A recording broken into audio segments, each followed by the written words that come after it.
This is Zan, and you are listening to the Fish and Chips with the Traveling Bard podcast. I want you to kick back, relax, and enjoy your time here.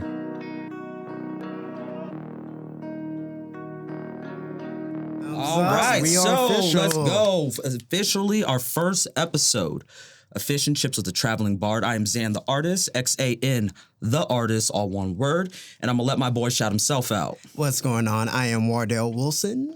Songwriter, recorder, producer, all Genius that fun all stuff. around, just expert in everything that he does. He's my day one dude. So what we're kind of going to talk about our first podcast is on how we linked with each other, how we formed a relationship through our spiritual connection, and what he's doing with his music. So, bro, if you want to start it off, tell me a little bit of your memory on how we met. Man. So it was can we say the company? I mean, I guess we can shout him out. Cox Communications. So shout out to Cox Communications. And shout out to the guy who set us up. Absolutely. Our buddy Ryan. So shout out to Ryan. So he was just like, hey, let me holler at you. Holla. That's what he said. Come here, bro. I got a homie named Zane. I got a boy named Leslie. Y'all need a link. And the rest was history. We chopped it up. We immediately clicked as human beings first, and then we hooked up in the studio and started working. And so I think that's why it felt so organic. Yes. We were just I like this human being. Yes, they this are human. A cool person. And we were talking about our musical influences, and we said Kanye West and Hans Zimmer. I said that's a wrap. The fact that you know who Hans Zimmer is, this is a kismet connection, and we definitely need to link. So from my side, how I actually Ryan told me to connect with Lester was we were having a Christmas party at our old company, and somebody was butchering Kanye's Gold Digger. So they didn't know the words, but they chose it for their karaoke, and I said this is disrespectful. Why would they do that? Why would you? Why would you do a song that you didn't know? But we were, she was butchering it. I said no. So I took the mic from her and I went ahead and rapped the house down. Like when I first started, there was a couple people in the crowd. By the end of it, everybody was just kind of gathering.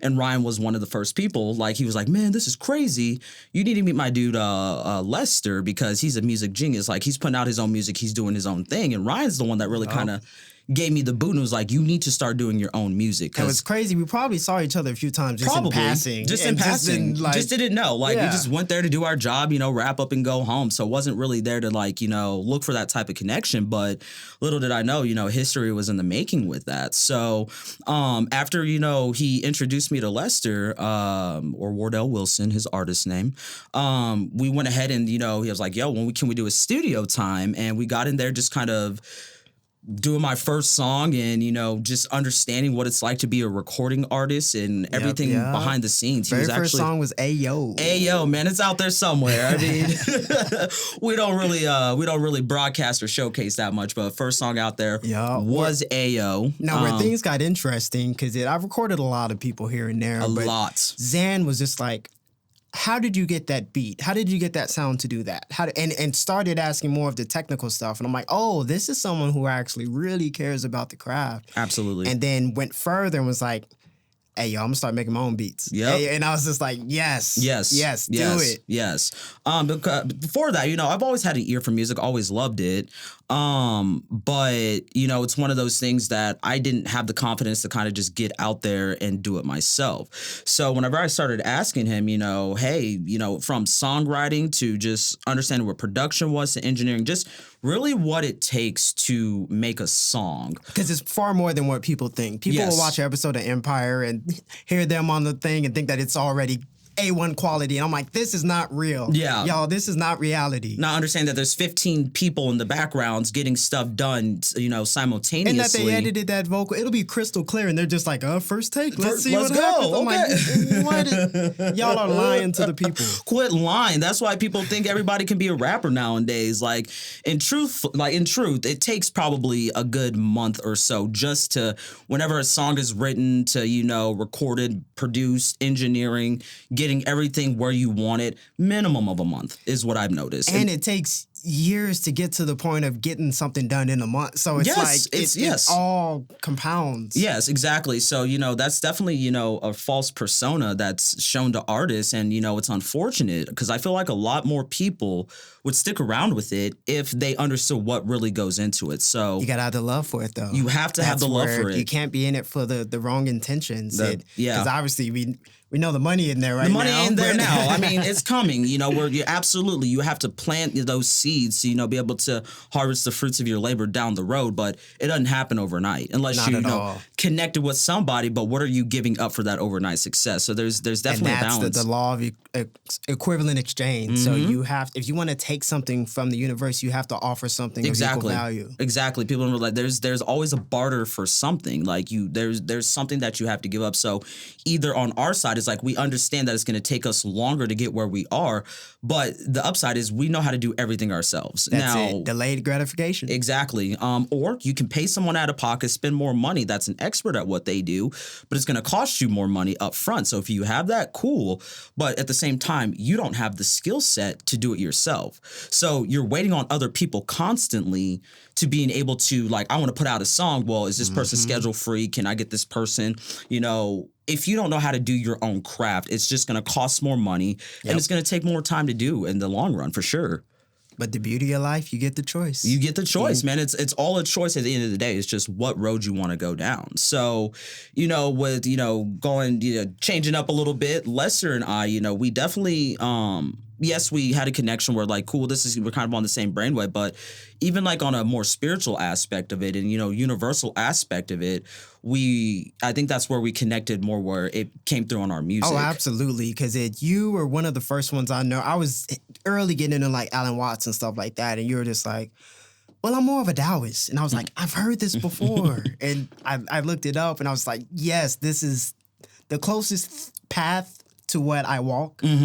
And so that was just cool that organically even happened as well. Absolutely, bro. Like, it's one of those, like, spiritual is spiritual, and regardless of what path, and I even, kind of like if we look at this table, how it's broken down into pies, we can all start at our own corner, but it all ends up in the same area. You're kind of walking that right path. Now, did you gain that from like your martial arts background? Yes. So I'm a Kung Fu practitioner as well. I've been doing that for a decade, and my Sifu was a big Taoist. Before then, I kind of identified as Christian, but that's only because of, family, the Baptist side of it.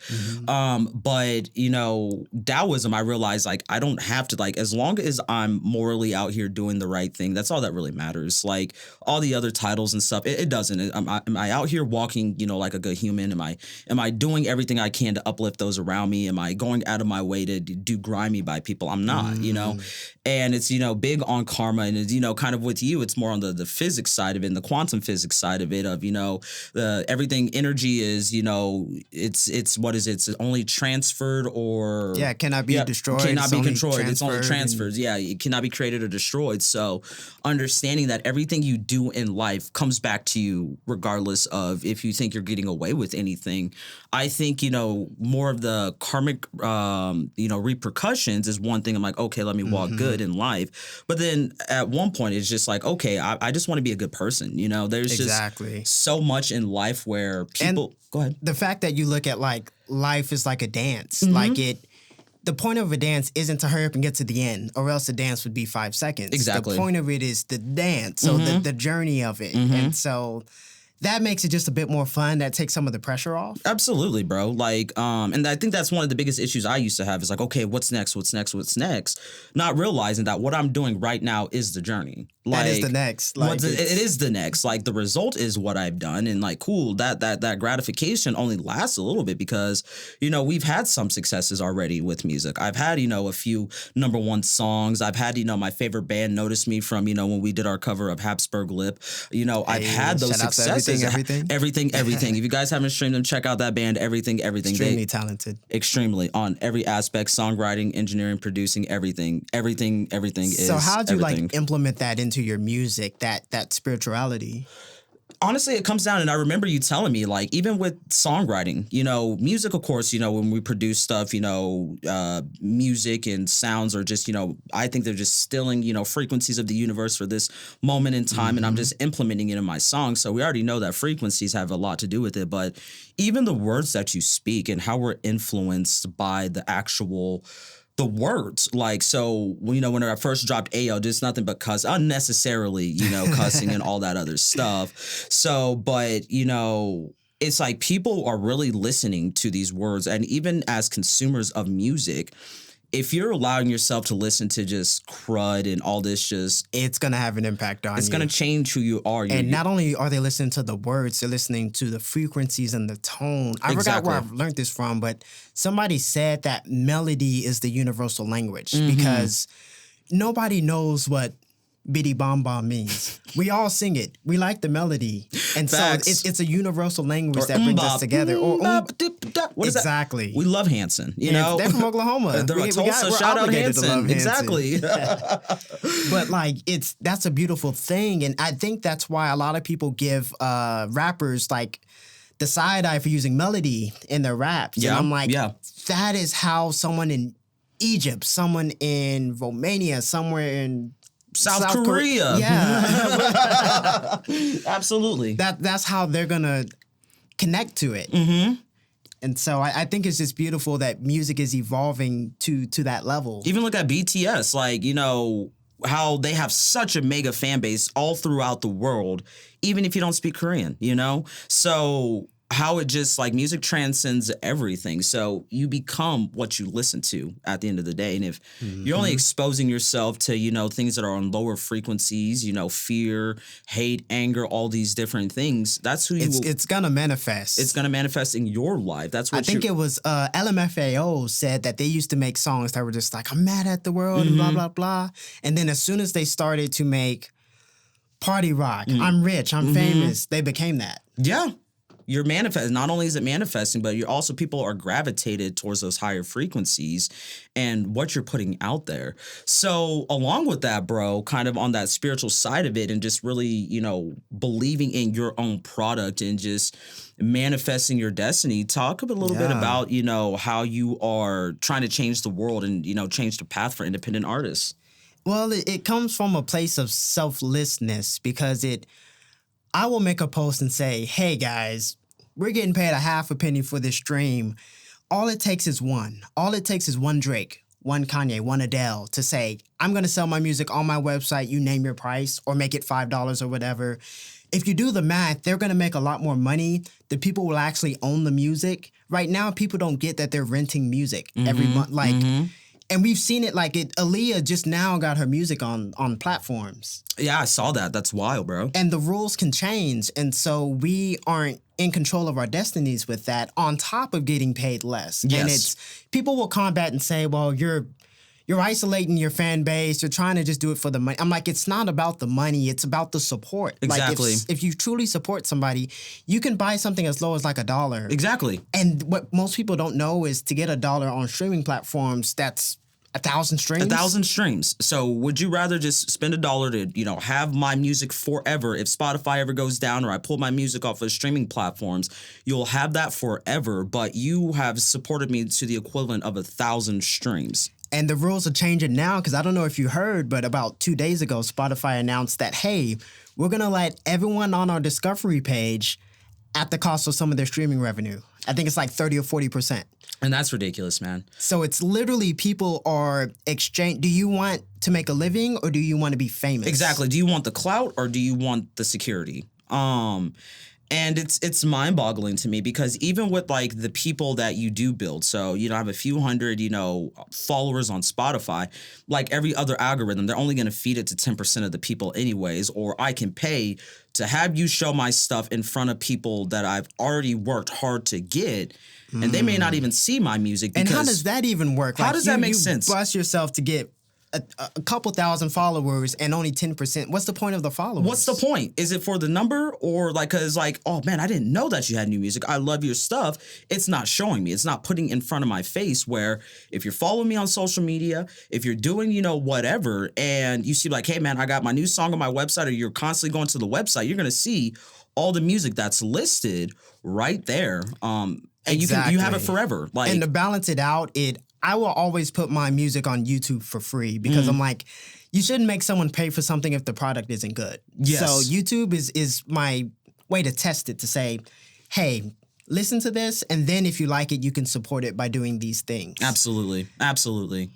But man, like, so that I think that's awesome. Like, and your song, PSA No Lives Matter. It's incredible. If you guys haven't checked it out, make sure you go check Wardale Wilson. Go ahead and spell it out for them, bro. Appreciate it. It is Wardale Wilson. So if you go to wardalewilson.com, No Lives Matter is on there, and you can name your price as low as $1. $1. If you support, you can go up to $1,000. It doesn't matter. And it's here's awesome. the kicker, man.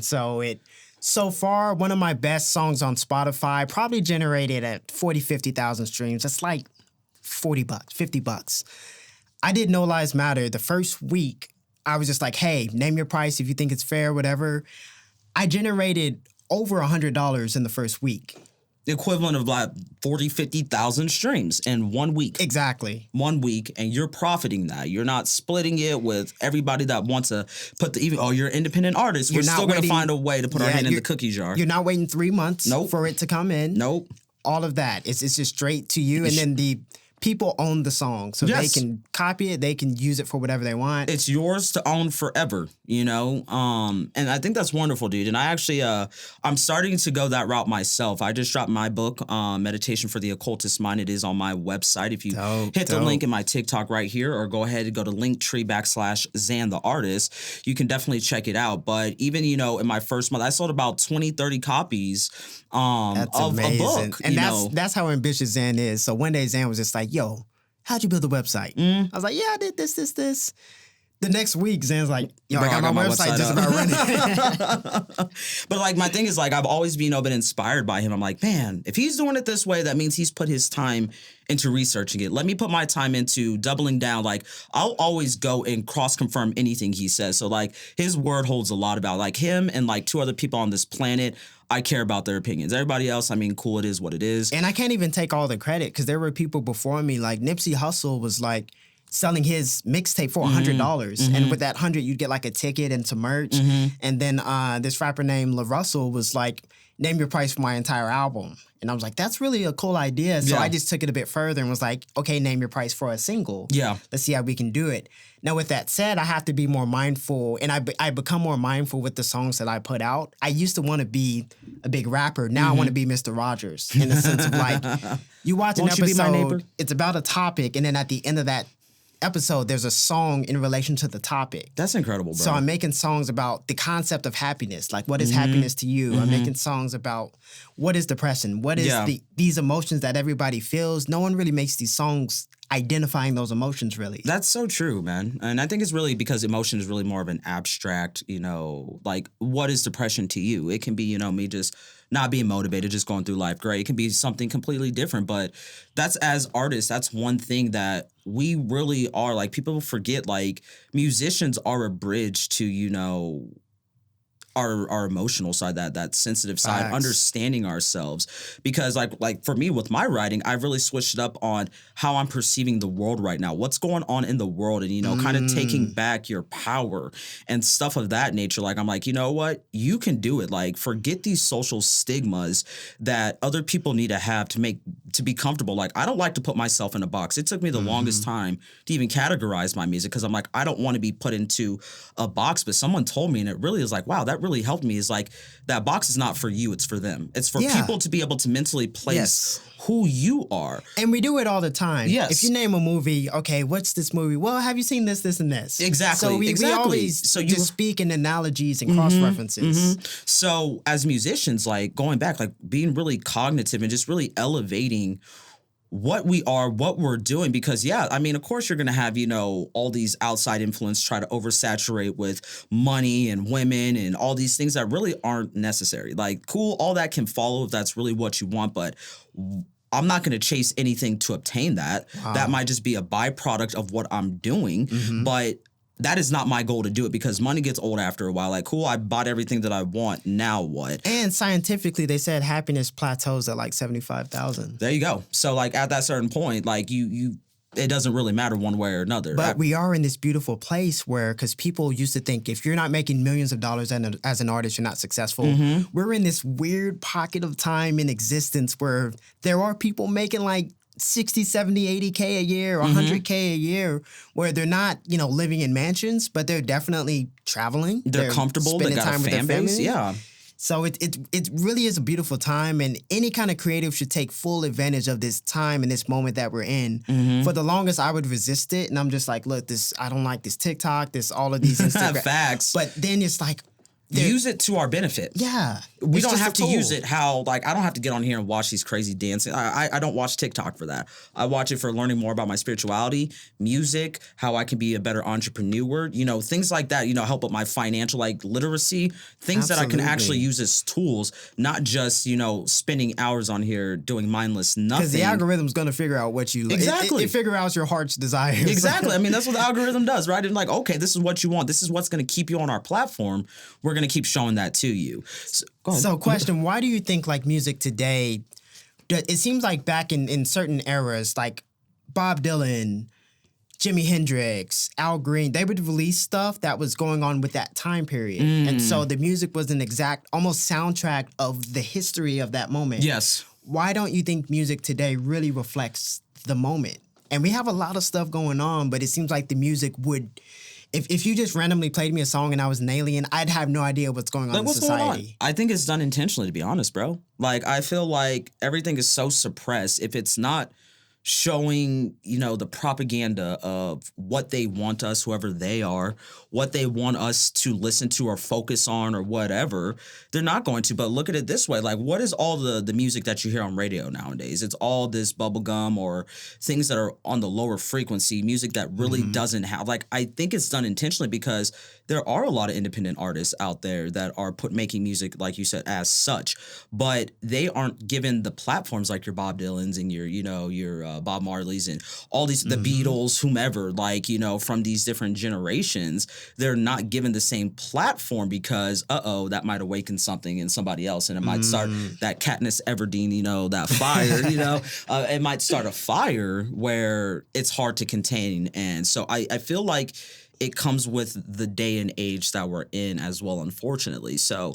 also, in addition to that, I think that they're bound by the rules of not the technology, but the rules of the streams. Because it's like, we all know it has to be 30 seconds for it to count as a stream. Yep.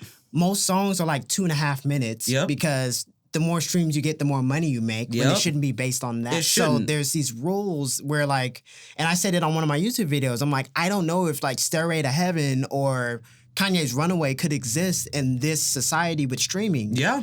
From the attention standpoint, but like also just in general, because it rewards shorter songs and shorter attention spans. And I've only done that with one song. I was like, so I saw a YouTube video. They said, make a song shorter where you can get more streams. And I love Ambient White Light. It's one of my favorite songs that I've done. But I'm like, never again am I going to cut my creative process just to get a stream, just so I can get more plays, so I can get another fraction of a penny to appease whomever. I will never do that again. Because the whole point of this grand independence level that we're on is to be able to create what you want. That's why people escape the Matrix. Exactly. The biggest reason is I can do what I want and be free. So I did that one time, and it really didn't make a difference. Like, yeah, it's a good song. I got a few thousand streams on Spotify with it, but it didn't, like, I didn't see that. Like, I'm not going to sit here. What did they say the shortest song that was on Billboard was like under a minute? Like a minute? Like 50-something seconds. And I have a feeling that's going to become more and more common.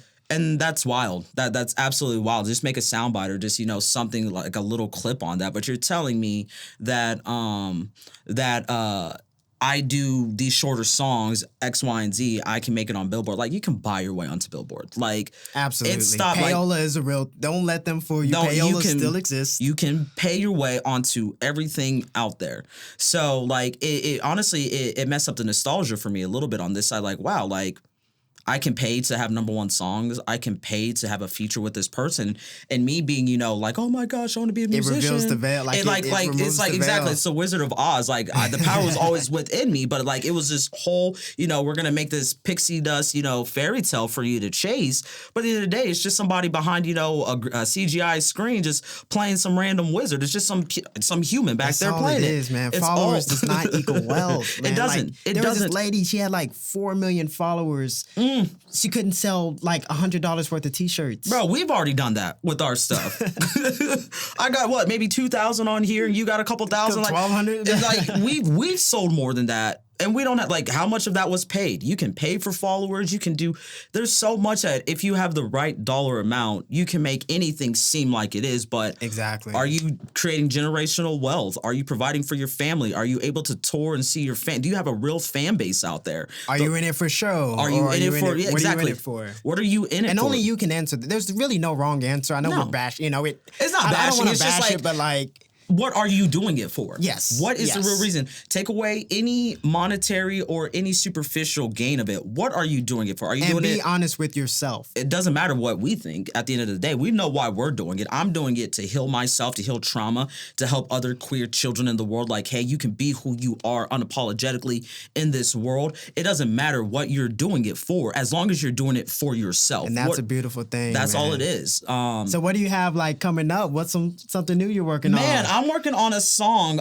called My Ego, actually. And it's really, after I started this, whenever I was writing my book, it's really talking about from perceptions of social media to my own self. Like, there's a bar, and I think it's my favorite bar. It was, and it's, what is it? I filled about 100 pads at this point. The ink's running low on the tips of my felt point.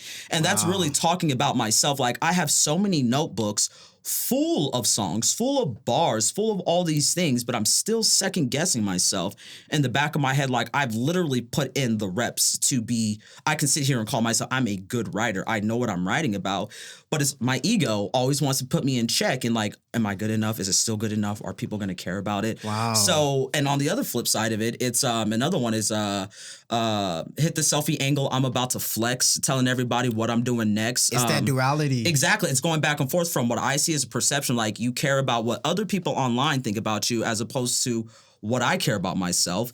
And then it's showing like, I know I'm good and other people are telling me I'm good, but I can't take the compliment and just be like, I know I've worked for this. So the song is called My Ego, release date to be determined because I'm still working on stuff. And, it's going to be like one of my first songs that I do from top to bottom, from producing, songwriting, engineering. And I'm still, hitting up my boy to get pointers and stuff. But it's really me just working out my technical skills as a musician. And then it's going to be out, you guys. So I'm definitely going to be promoting that, man. What about yourself? I'm excited, Thank you, man. Excited. What about you? What I'm you got? working on this song. It's called The Grass is Greener. Ooh. And it's about the concept of happiness. Like, what is happiness?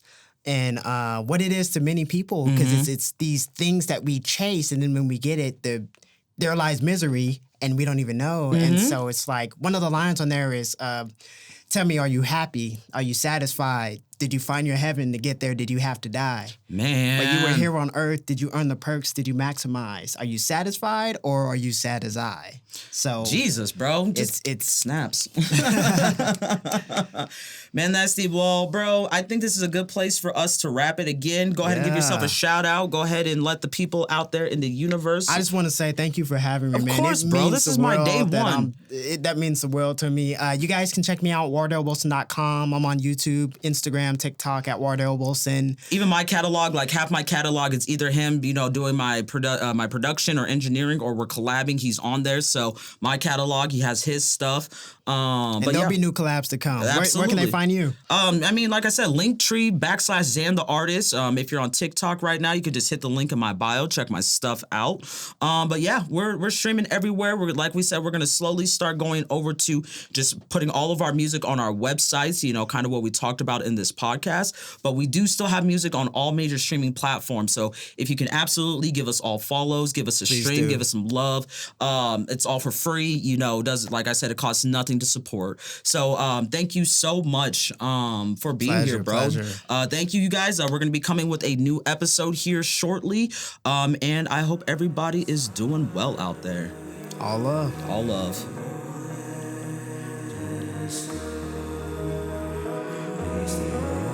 This episode was brought to you by the Possibilities Podcast platform.